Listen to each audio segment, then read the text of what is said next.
Você já sentiu que existe algo que a igreja não te conta? Algum segredo enterrado? Alguma verdade escondida que mudaria tudo se você soubesse? Porque existe um livro. Um livro que está citado palavra por palavra no Novo Testamento. Um livro que os primeiros cristãos liam como escritura sagrada. Um livro que explica de onde vieram os demônios, por que o mal existe e o que realmente acontece depois que a gente morre. Mas você nunca ouviu falar dele. Por quê? Porque há 2000 anos, alguém decidiu que a gente não deveria saber. Judas, última carta da Bíblia antes do Apocalipse. Versículo 14. O autor cita uma profecia antiga com autoridade absoluta, como se fosse tão sagrada quanto Moisés ou Isaías. Ele escreve, palavra por palavra, uma revelação de Enoque sobre o fim dos tempos. Mas aqui está o problema que ninguém te conta na igreja. Essa profecia não existe em nenhum livro da Bíblia. Ela está no livro de Enoque. Um livro que foi apagado, banido, esquecido. E antes que você pense que isso é teoria da conspiração ou coisa de canal sensacionalista, deixa eu te mostrar os fatos. Orígenes de Alexandria, um dos maiores teólogos dos primeiros séculos, citava Enoque. Tertuliano de Cartago defendia Enoque como inspirado por Deus. Clemente de Alexandria usava Enoque para explicar a queda dos anjos. Durante 300 anos, esse livro circulou entre judeus e cristãos como texto revelado. Mas então algo aconteceu. Líderes da igreja começaram a duvidar. Santo Agostinho chamou o livro de fantasioso demais. Outros disseram que a autoria era duvidosa, que não dava para confiar. E aos poucos, século após século, o livro de Enoque foi desaparecendo das bibliotecas, dos sermões, das conversas. Até que no mundo cristão ocidental, ele simplesmente deixou de existir. Exceto em um lugar: a Etióquia.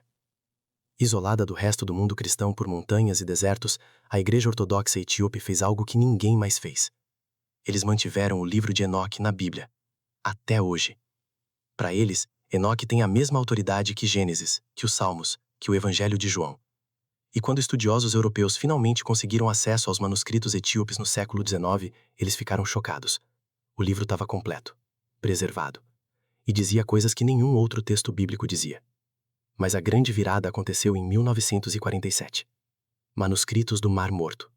Um pastor beduíno jogando pedras em cavernas no deserto da Judeia encontra jarros antigos, cheios de pergaminhos. E entre esses pergaminhos, escritos em aramaico há mais de 2000 anos, estava o livro de Enoque. Isso mudou tudo, porque provou que o livro não era uma invenção medieval, não era um texto cristão posterior. Era um texto judaico antigo, circulando entre as comunidades que deram origem ao cristianismo. As mesmas comunidades que produziram Jesus, João Batista, os apóstolos. E de repente a pergunta não era mais por que esse livro está na Bíblia etíope. A pergunta era por que ele não está na nossa. Então deixa eu te mostrar o que a gente perdeu. O que foi escondido. O que está nesse livro que alguém não queria que a gente soubesse. Gênesis capítulo 6. Você já leu? Provavelmente passou rápido porque é estranho, não faz muito sentido. Os filhos de Deus viram que as filhas dos homens eram belas e tomaram para si mulheres, as que escolheram. Espera, filhos de Deus? Quem são esses? A Bíblia não explica. Só diz que dessa união nasceram os Nefilim, gigantes, heróis da antiguidade. E então, Deus manda o dilúvio. A gente lê isso e fica com mais perguntas do que respostas, certo? Quem eram esses filhos de Deus?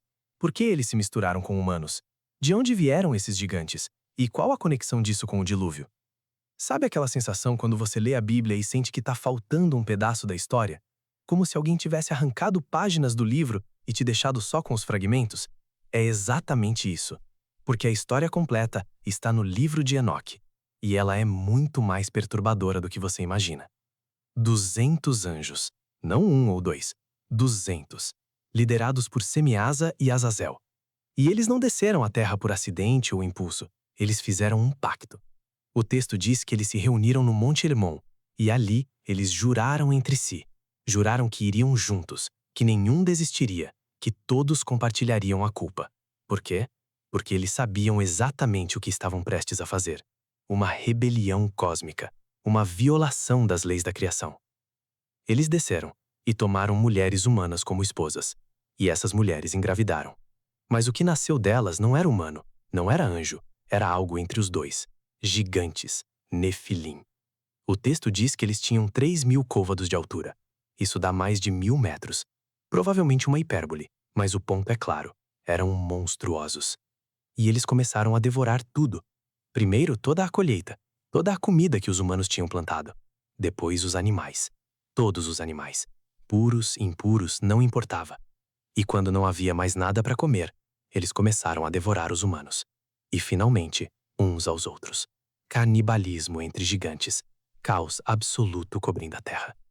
Mas enquanto isso acontecia, os anjos caídos, os vigilantes, não estavam parados. Eles começaram a ensinar. Azazel ensinou os homens a forjar espadas, escudos, armaduras, a arte da guerra. Semiasa ensinou feitiçaria, encantamentos, a manipulação de raízes e plantas para a magia. Outros ensinaram astrologia, sinais celestiais, a leitura do futuro nas estrelas. E um deles, Tamiel, ensinou até o uso de cosméticos e adornos. Espera, cosméticos. Por que isso seria um problema? Porque o texto não está falando de maquiagem casual. Está falando de engano, de manipulação, de usar a aparência para seduzir, controlar, distorcer a verdade. E quanto mais os humanos aprendiam, mais violentos se tornavam, mais corruptos, mais distantes do que Deus havia criado.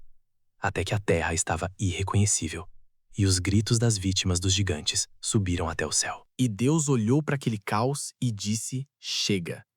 Mas antes do dilúvio, antes do reset total, ele enviou 4 arcanjos, 4 generais celestiais com missões específicas. Uriel foi enviado para Noé, para avisá-lo, para prepará-lo. Construa uma arca, o fim está vindo. Rafael foi enviado para Azazel, e a descrição do que Rafael fez é brutal. Ele amarrou Azazel mãos e pés, jogou-o em um deserto chamado Dudael, um lugar cheio de pedras afiadas, cortantes, e lá Azazel foi coberto com trevas, preso, esperando o dia do julgamento, quando será jogado no fogo eterno. Miguel foi enviado para Semiasa e os outros líderes. O texto diz que eles foram amarrados e colocados em vales sob a terra, onde ficariam presos por 70 gerações até o julgamento final. E Gabriel recebeu a missão mais violenta: destruir os gigantes. O texto diz que Gabriel fez os gigantes se voltarem uns contra os outros. Criou confusão, paranoia, guerra civil entre eles. E eles se mataram. Todos. E então veio o dilúvio. A água cobriu tudo, purificou a terra, apagou toda a memória daquele caos. Mas aqui está o detalhe que muda tudo.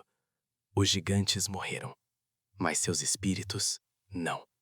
Segundo o livro de Enoque, quando os Nefilim foram mortos, algo estranho aconteceu. Seus corpos morreram, mas como eles eram híbridos, meio anjo, meio humano, seus espíritos não tinham para onde ir. Eles não eram humanos, então não iam para o Sheol, o lugar dos mortos. Eles não eram anjos, então não podiam voltar para o céu.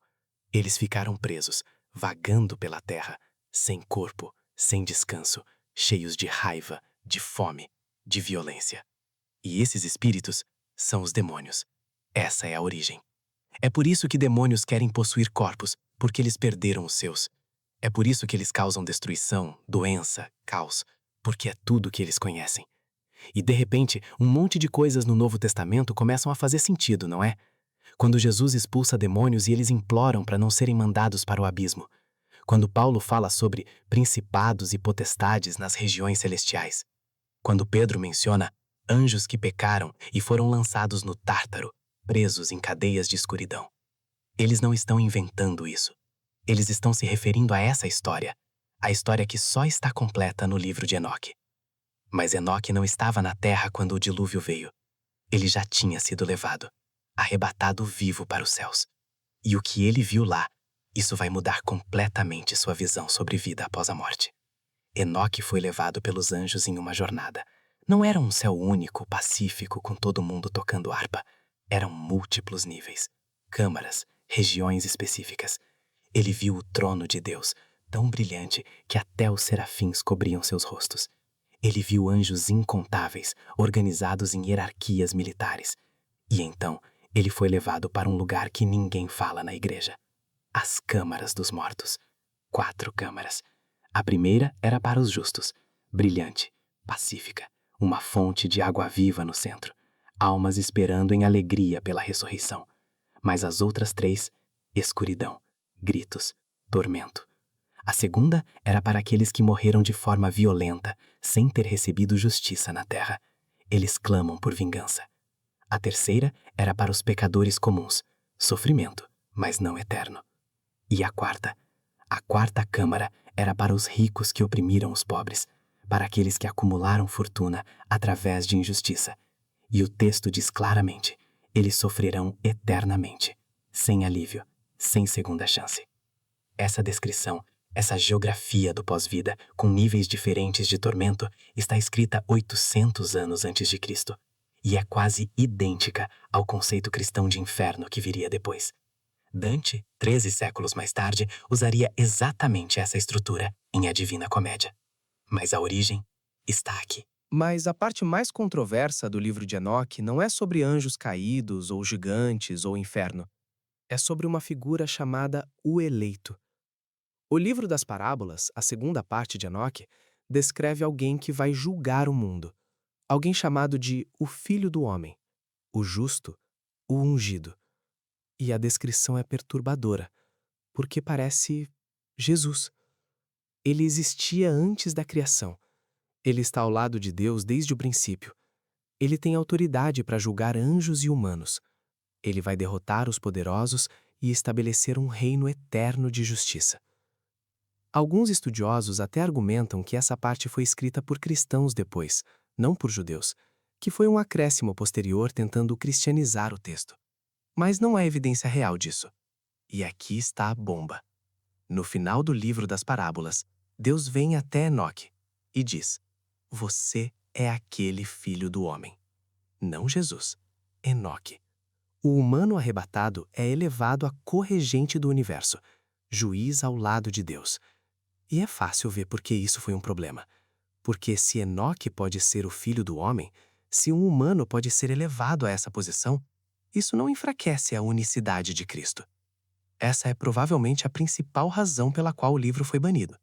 Não porque era falso, mas porque era complicado demais. Levantava questões que os líderes da igreja não sabiam ou não queriam responder. Então, deixa a gente resumir o que descobrimos hoje.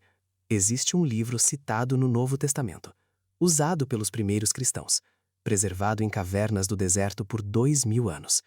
E esse livro explica de onde vieram os demônios, descreve a estrutura do inferno, revela batalhas cósmicas entre anjos e apresenta uma figura messiânica que é quase, mas não exatamente, Jesus Cristo. E a verdade é que a gente vive cercados por ecos desse livro.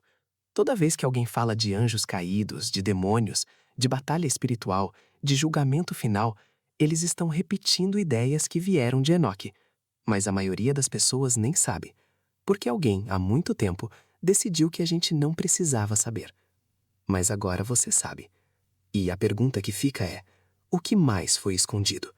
Que outras verdades foram enterradas porque eram inconvenientes, controversas, complicadas demais? Porque se tem uma coisa que a história do livro de Enoque nos ensina, é que a verdade não desaparece só porque alguém tenta apagá-la.